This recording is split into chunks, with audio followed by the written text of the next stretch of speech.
So tonight in Black History, let's talk about the Scottsboro Boys.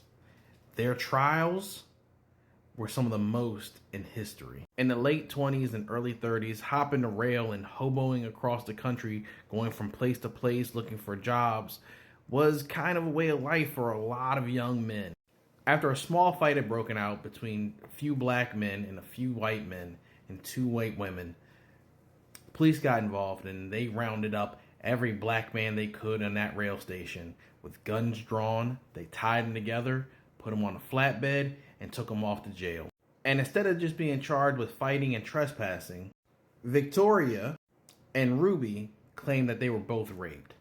This would start a whole series of trials for these young men for the next 2 decades, with seeing multiple appeals, reversals, mistrials, pretty much everything they could do to keep these young men in prison. Keeping in mind that these young men were between 12 and 19 when they were arrested.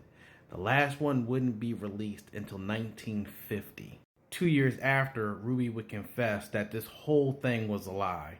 And it wouldn't be until 1976 that all these young men would be exonerated for their crime. Around the same time, a movie of the story of the Scottsboro Boys would be released, where Ruby and Victoria would be alive to see it. However, they were portrayed as dead for fear of backlash.